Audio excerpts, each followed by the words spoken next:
रियाज भाई, कांग्रेस के बाद भी हम जब अखबारात देखते हैं वहाँ जनता दल थी, वहाँ दूसरी पार्टियां थी, तो कांग्रेस की असल हरीफ क्या पार्टी रही हिंदुस्तान में? शुरू में 71 से पहले तो बहुत से रीजनल पार्टीज भी थी और कुछ पार्टियां ऐसी जो पहले उस ज़माने में 71 से पहले थी, अब उसका वजूद भी नहीं रहा। पंजाब सोशलिस्ट पार्टी जी,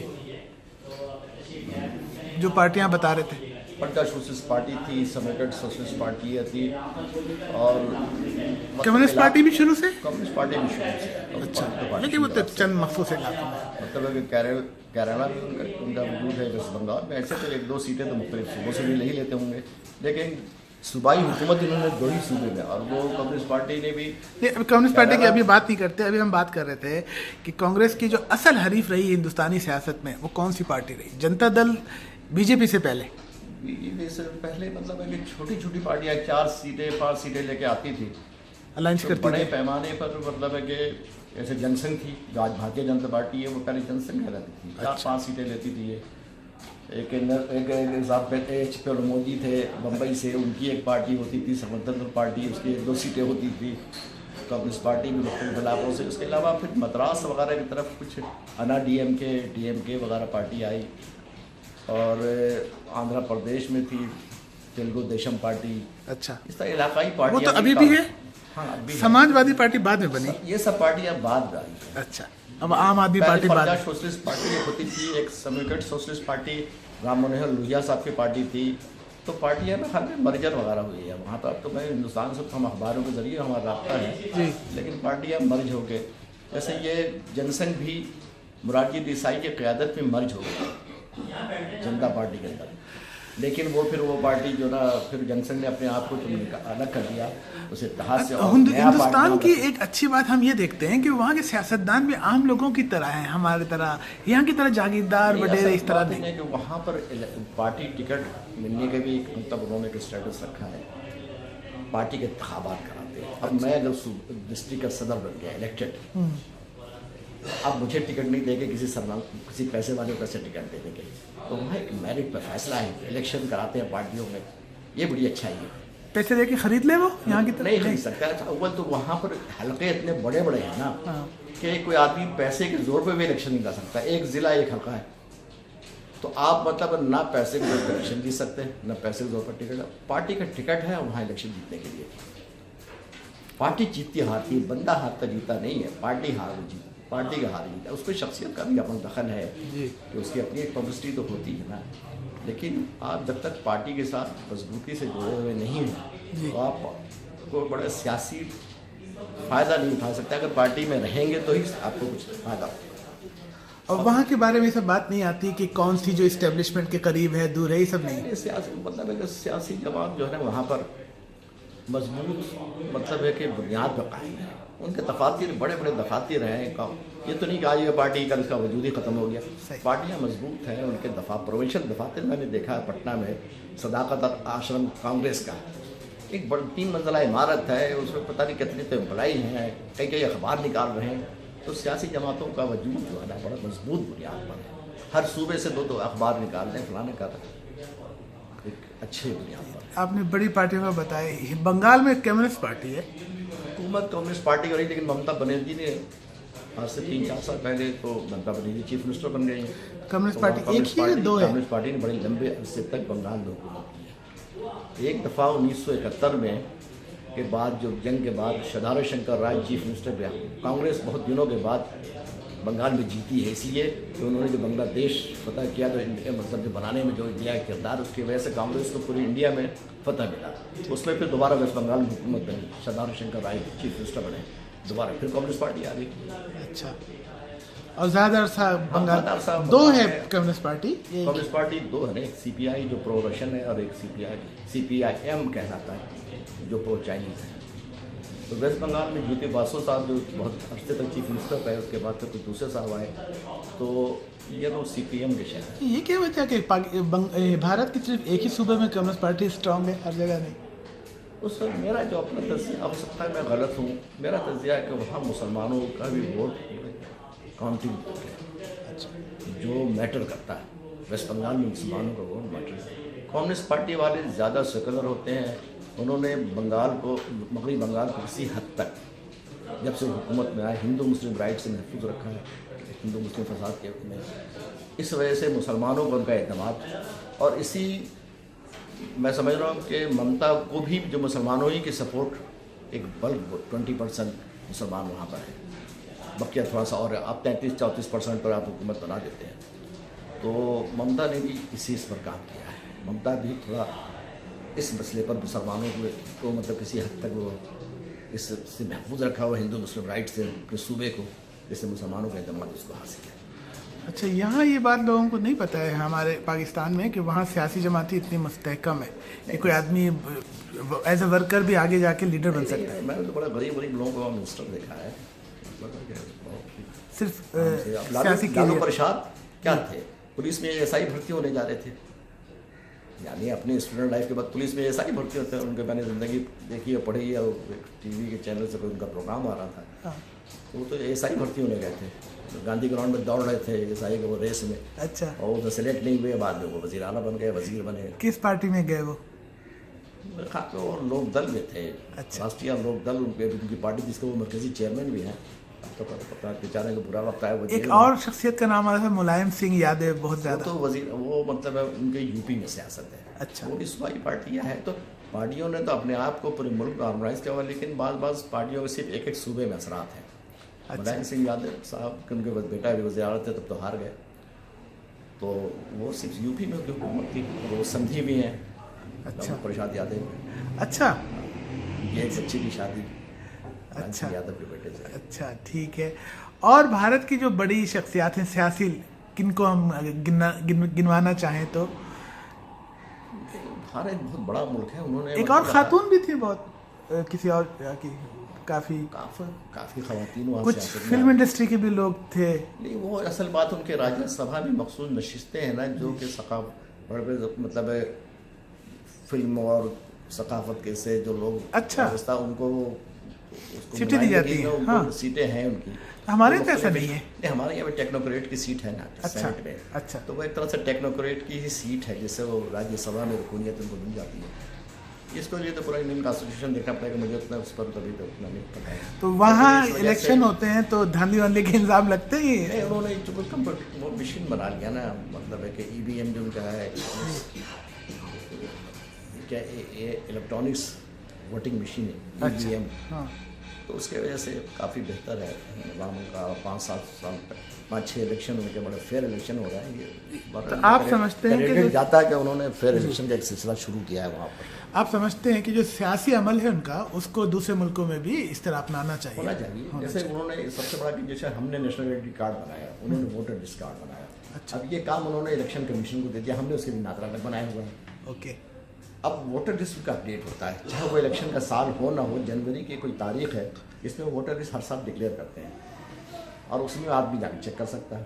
जिसके पास वहाँ वोटर लिस्ट कार्ड नहीं है वो गैर मुल्की ट्रीट होगा, या वो इंटरनेट पे मैंने पढ़ा कि कहीं खाली एक वोटर है, उसके लिए पोलिंग स्टेशन बनाया इलेक्शन कमीशन ने। इलेक्शन कमीशन को उन्होंने बड़ा पावरफुल बनाया है, उसको बड़ा इंडिपेंडेंट बनाया, मतलब कि अख्तियारात बेइंतहा दिए इलेक्शन। इसलिए इलेक्शन कमीशन पे कभी भी वहाँ पर काफ़ी 5-6 पहले वहाँ भी धांधली भी होता था और मार धाड़ भी होता था, बक्से लूटे या सब कुछ हुआ है। अच्छा। लेकिन अब ये मेरे ख्याल में 5-7 इलेक्शन से तो बेहतर पोजीशन ये जो हिंदुस्तान पाकिस्तान के वाले बड़े इत्मीनान से अपने हार को मान लेते हैं। अच्छा।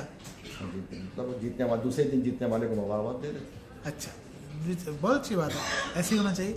हम जब तारीख पढ़ते हैं तो कुछ सोशल स्टडीज़ मुताला पाकिस्तान वगैरह में पढ़ते हैं कि शिमला मुआहदा कोई हुआ था, कोई ताशकंद मुआहदा हुआ था, ये सब क्या है? ताशकंद मुआहदा तो 1965 के जंग के बाद रूस ने करवाया था पाकिस्तान को, तो वो एक मुआहदा तो उस जंग से ही रिलेटेड था, जंग से जो मसाइल पैदा होते थे। शिमला एग्रीमेंट जो हुआ है वो चूँकि पाकिस्तानी फ़ौज मशरक़ी पाकिस्तान से भारत के कैद में थे, कुछ शहरी भी कैद थे, 95,000 लोग। इसकी वजह से जो मुआहदा उन लोगों को रिहा कराना था, उसने एक पूरा पैकेज एग्रीमेंट हुआ जिसमें इन बिहारियों को मसला भी उसी शिमला एग्रीमेंट का हिस्सा है। अच्छा। और एक है पानी का सिंतास, वो तो बहुत पुरानी बात है ना, वो तो दरियाओं के जो मसला था, कौन कौन से दरिया पानी हम इस्तेमाल करें, कौन कौन से इंडिया, उसमें इंडिया बड़ी खिलाफवर्जी भी करता है। तो आपसे अगर पूछा जाए कि भाई आप जब 70s में 80s में गए और आज का इंडिया काफ़ी चेंज आया है, तो बड़ी वजह आप इंफॉर्मेशन टेक्नोलॉजी को कहते हैं। इंफॉर्मेशन टेक्नोलॉजी मतलब है कि हमारे यहाँ कंप्यूटर का सिलसिला पहले आया अच्छा। हिंदुस्तान से, लेकिन हमने इसकी तरफ उतनी तवज्जो नहीं दी। इंडिया में हमारे बाद कंप्यूटर आया। हमारे यहाँ बैंकों में कंप्यूटराइजेशन 1974-5 से है, वो उससे भी पहले 72 वगैरह में कंप्यूटर नेशनल बैंक वगैरह में, लेकिन हमने उसको तवज्जो नहीं दिया, इसकी वजह से कोई फ़ायदा ज़्यादा उठाया गया। कुछ अदारे थे जहाँ पर कंप्यूटराइजेशन हो गया, हिंदुस्तान ने इससे बड़ा फ़ायदा उठा लिया और फौरी इस पर बड़ा इस चीज़ एक वाही चीज़ था जिसमें हम बहुत आगे जा सकते थे जब हमने इसको ज़ाय किया। तो अभी मौका ज़ाय नहीं हुआ, अभी कोशिश करें इंशाल्लाह ताला। तो अभी भी मैं देखता हूँ कि लोग जाते हैं इलाज वगैरह के लिए वहाँ, डॉक्टर्स मेडिकल में काफ़ी आगे है क्या? हाँ, असल बड़ा मुल्क है, तालीम का सिलसिला ज़्यादा है, मेडिकल कॉलेज वगैरह का। अच्छा, एक मसला ये है एजुकेशन में उन्होंने थोड़ा सा मेरिट रखा है, मेरिट का सिलसिला है। और अपने तालीमी अदारों के अंदर एक ज़माने में उनके एक बड़ा नकल वकल होता था, लेकिन फिर उन्होंने इसको बड़ा कंट्रोल किया। लोगों को ऐसे नहीं कि हर आदमी को सनद याफ्ता बनाए, तालीम याफ्ता नहीं बनाए। जो सनद याफ्ता जैसे हमारे यहाँ चल रहा 5 साल बोलने वाले निकल गए, और उनका फिर तालीम पढ़ा, मेरिट की बुनियाद पर तालीम निज़ाम पर बड़ा जोर दिया, एजुकेशन पर बड़ा इन्वेस्टमेंट किया। इसकी वजह से उनके यहाँ अच्छे डॉक्टर पैदा हुए, अच्छे इंजीनियर का, जैसे IIT।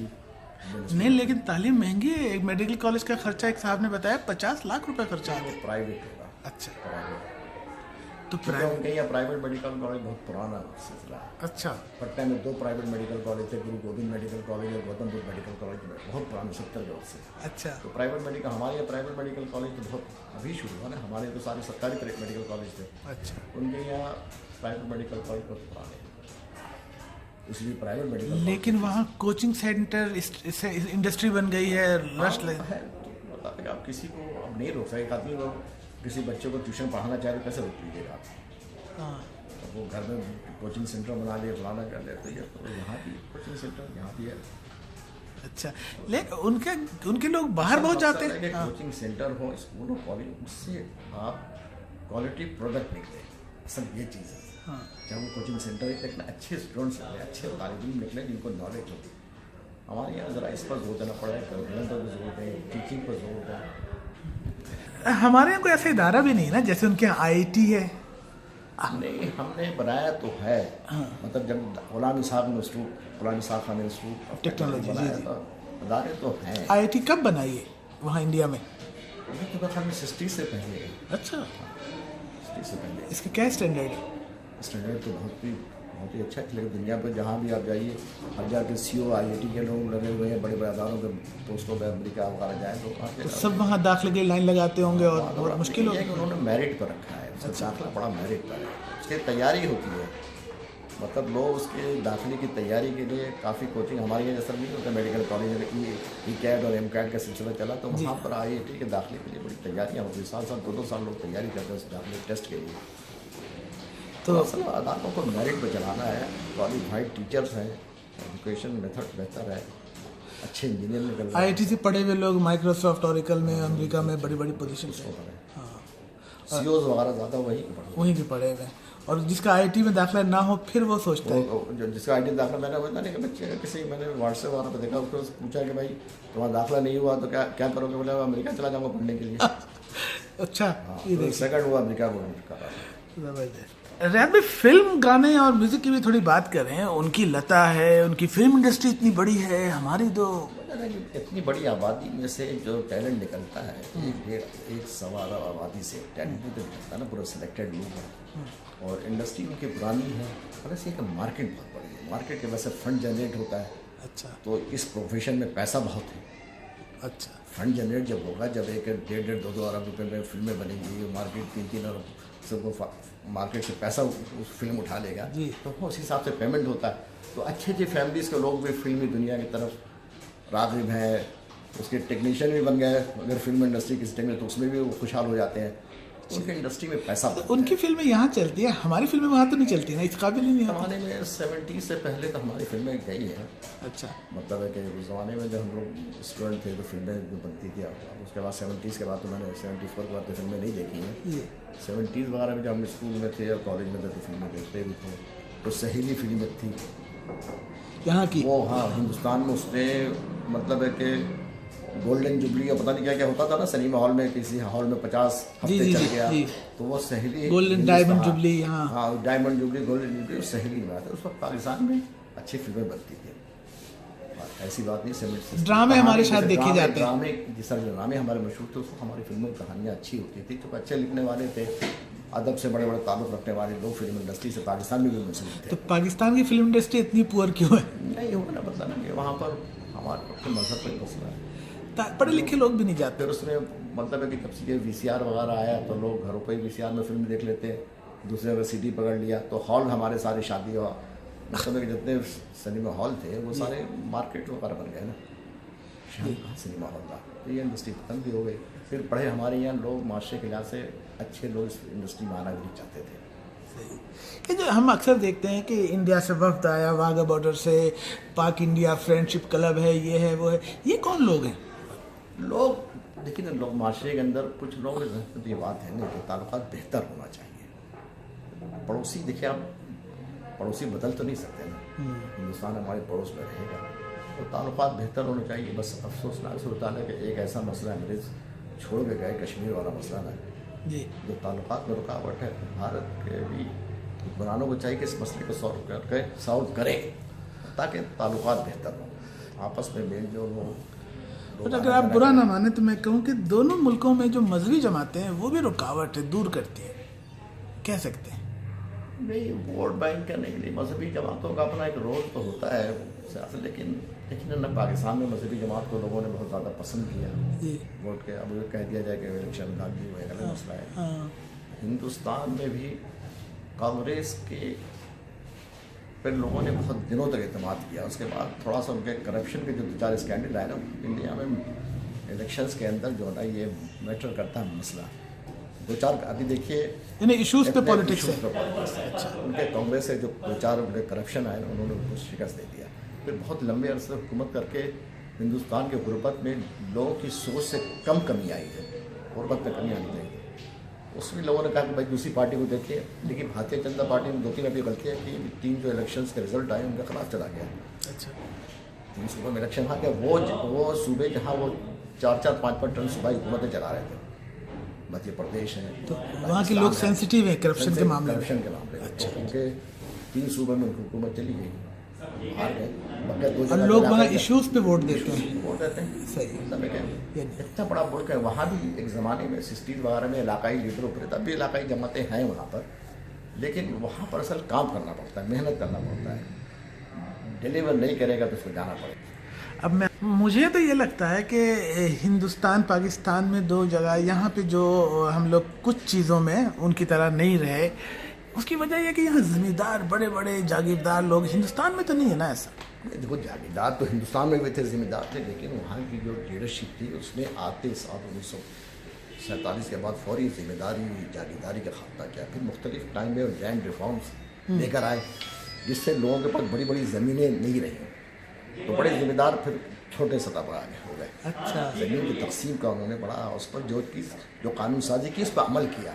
लैंड रिफॉर्म्स तो हमारे पाकिस्तान में भी आया, भुट्टो साहब ने भी किया, अमल दराम को कितना हुआ।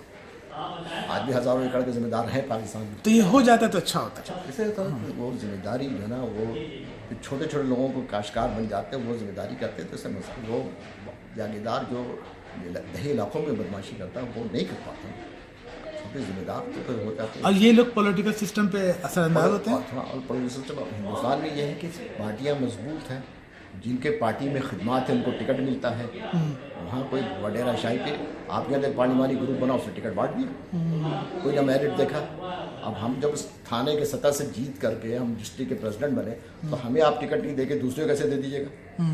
हमारी इमरान खान साहब ने कोशिश की, पार्टी इलेक्शंस कराए, लेकिन टिकट देते वक्त उन्होंने नहीं देखा। एक दर्जी को बड़ा उन्होंने टीवी पर शोर किया कि हमने एक दर्जी को नौशहरा का सदर बना दिया, उस दर्जी को फिर टिकट भी तो देते हैं ना। टिकट तो आपके पार्टी के एतमाद में उसके डिस्ट्रिक्ट का प्रेसिडेंट बनाया भाई, तो टिकट भी तो दोस्तों एमपीए का टिकट ये नहीं, आपने तो खाली मशहूरी के लिए उसको मतलब बना दिया। तो असल बात है कि पार्टी में जो हमारी खदमात है, मैं पार्टी का कराची का सदर बन रहा हूँ, पार्टी के जनरल सेक्रेटरी बना, फिर इसी तरीके से मैंने एमपी के टिकट के हकदार भी पार्टी के इलेक्टेड लोगों को होना चाहिए। हमारे यहाँ तो जिसको चाहो पार्टी का सदर बना दो, जनरल सेक्रेटरी बना दो, ये बना दो, ऐसा तो नहीं होता। इलेक्शन को प्रॉपर एक मजलिस आमला की नशिस्त का भी इलेक्शन होना चाहिए, नशिस्त का इलेक्शन होना चाहिए। यानी सियासी अमल को मुस्तहकम बनाने के लिए ज़रूरी है कि आप मतलब मेरिट कैसे होगा, इलेक्टेड होगा, इलेक्शन होगा तभी तो मेरिट होगा ना। भाई दो आदमी हम इलेक्शन लड़ेंगे, पता चल जाएगा ये सही है तो इनको वोट ज़्यादा लोग देंगे जिसको। आप पार्टी के अंदर भी हकीकी जमहूरियत कायम करें, तो फिर मुल्क में भी जमहूरियत कायम होगा। तो बदकिस्मती से मैं ये कह सकता हूँ कि अगर हमारे यहाँ भी सियासी अमल मुसलसल जारी रहता, माशाल्लाह वगैरह नहीं लगते, तो हम बेहतर होते पॉलिटिकली।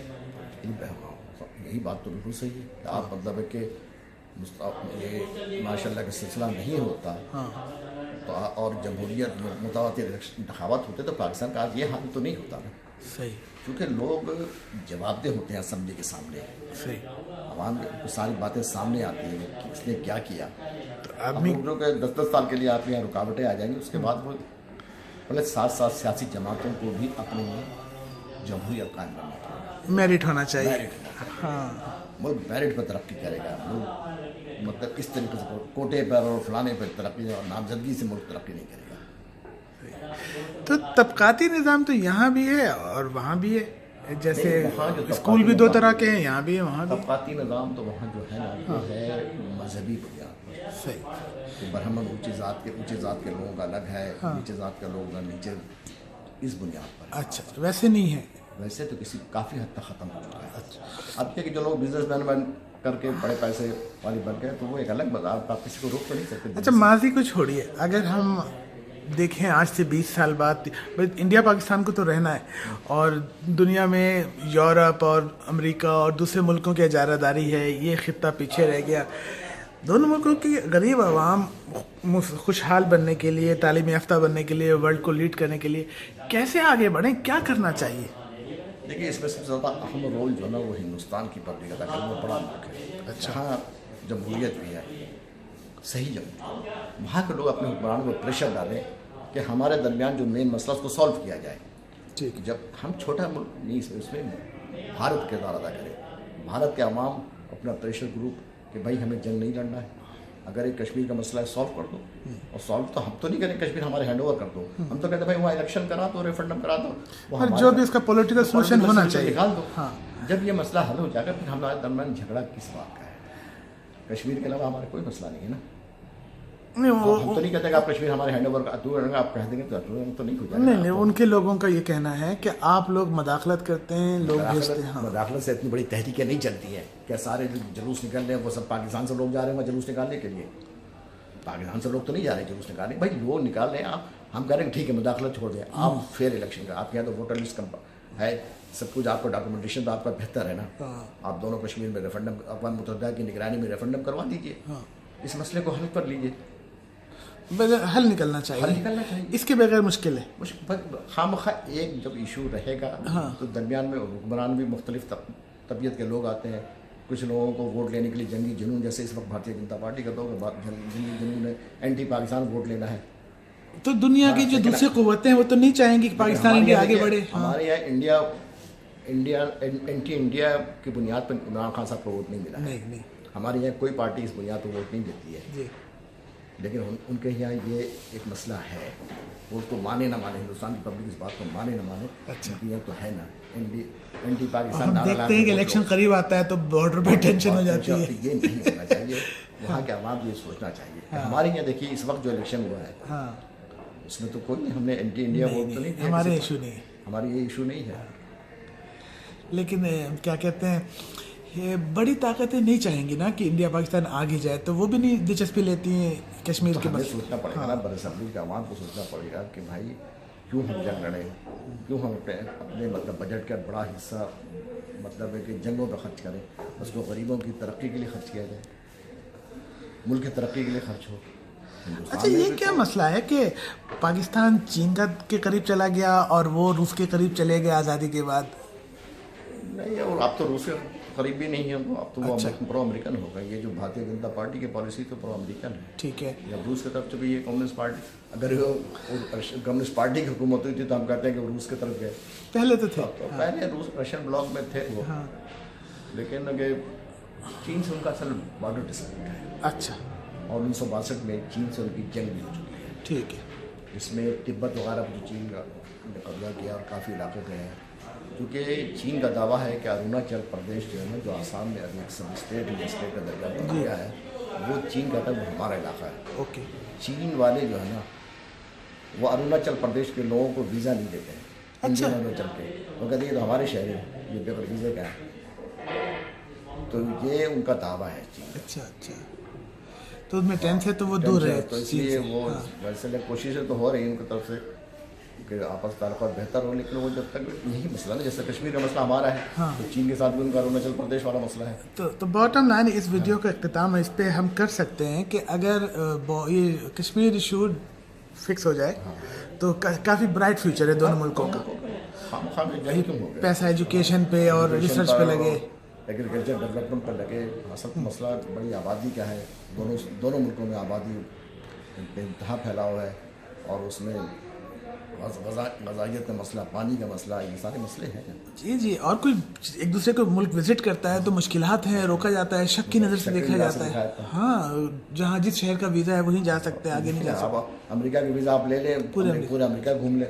इंडिया का आपको 3 शहरों का वीज़ा पुलिस की रिपोर्ट करें, फलाना करें, तो ये क्या है? पड़ोसी मुल्कों में ताल्लुकात ऐसा नहीं होना चाहिए। जाहिर है वो भी चाहते हैं कि वो नज़र रखें और इस तरह से। एक मसला है, इसको सॉल्व करना।